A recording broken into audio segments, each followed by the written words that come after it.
Hi, this is Lucia with The Art of Love. I'm a dating and relationship expert specializing in helping you get your ex back or to get over your ex.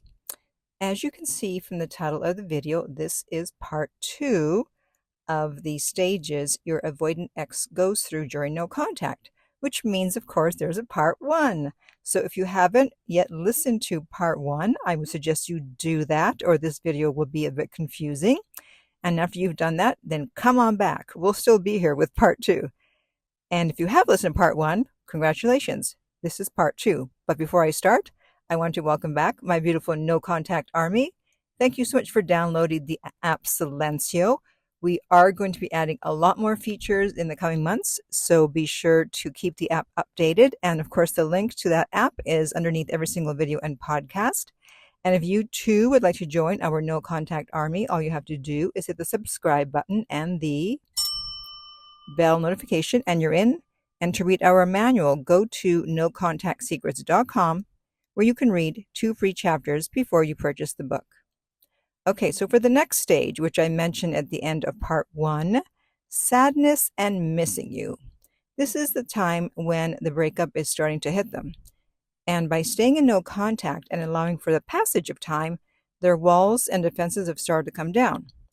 They're no longer feeling the negative emotions that they were feeling when they were with you or when they were in the anger, satisfaction, and relief stages.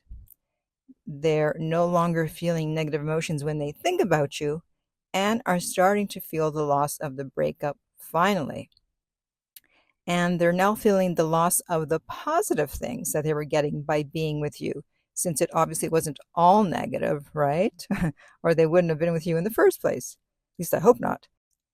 And this is where FAB kicks in, which I talked about in my video, 7 Reasons Why the No Contact Rule Works on Everyone. And of course, I'll put the link in the upper right-hand corner on YouTube.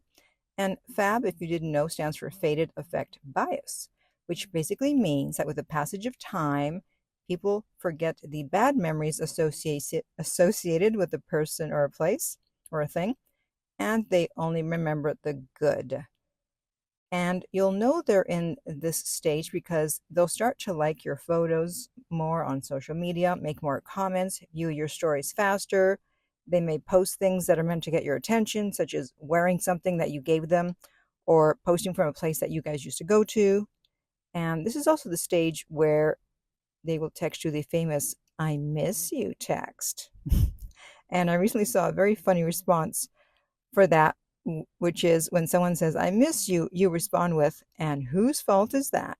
Of course, that's not appropriate for everyone's situation or personality. So if you want to know how to respond to the "I miss you" text, I actually have a whole video on that. And I will place the link, of course, in the right-hand corner on YouTube, the upper right-hand corner.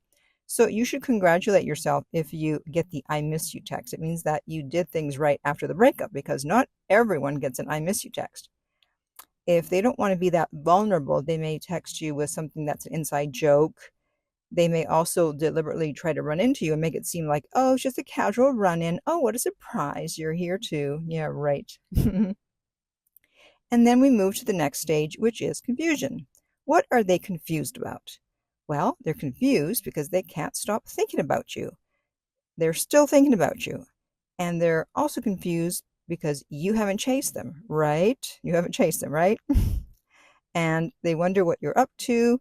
And they're probably going to assume that you're seeing someone else. Otherwise, why did you not chase them after they broke up with you? Or why did you stop chasing them after they broke up with you? Surely you're dating someone else.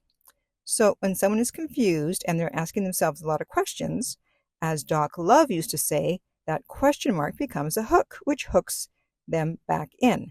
And if you'd like to know more about Doc Love's wisdom, be sure to check out his book, The System, and I have the link to that underneath every single video. He's the one that I first heard talking about interest level. So they're going to assume that you've either moved on or are seeing someone else.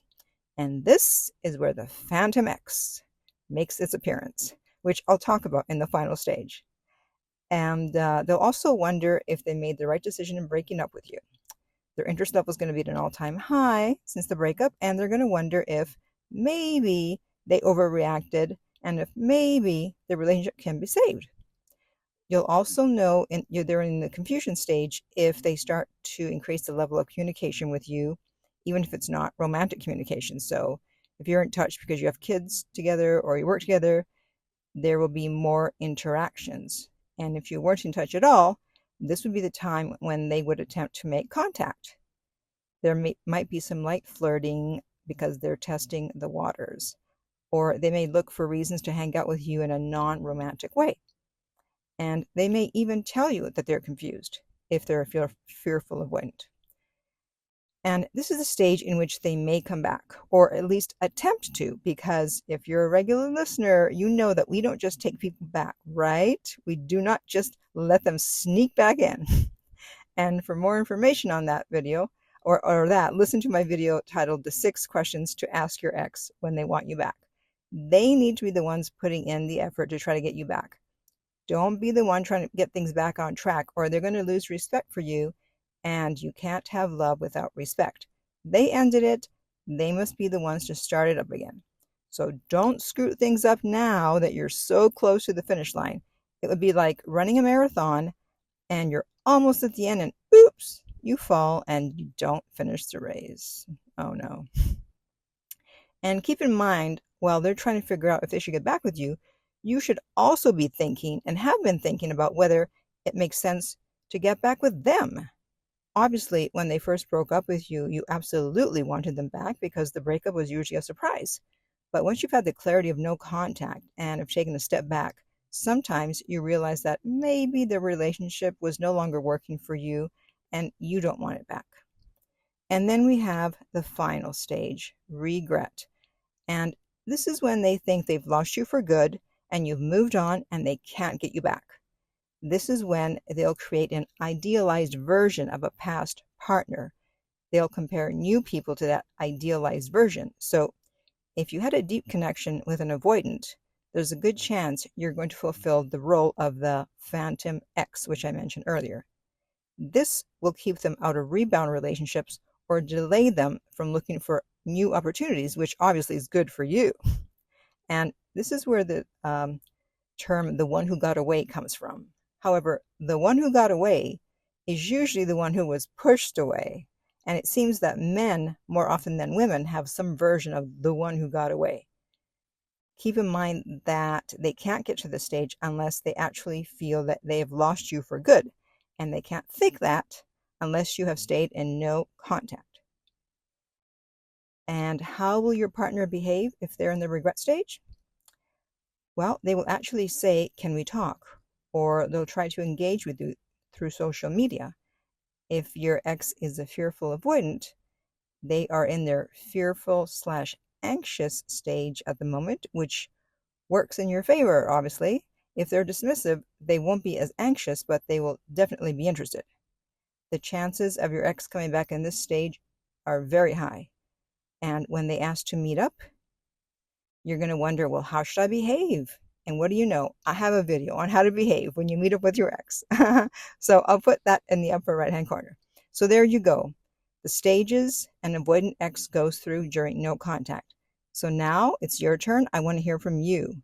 How long have you been in no contact and how is it going? In the meantime, if you would like my help to get your ex back, you can contact me at theartoflove.net and we will send you the rates. The direct link is below. They are not on the website. If you found this video helpful, please like, subscribe, and share. If you're listening to this as a podcast, please rate and review. And finally, remember, love inspires, empowers, uplifts, and enlightens.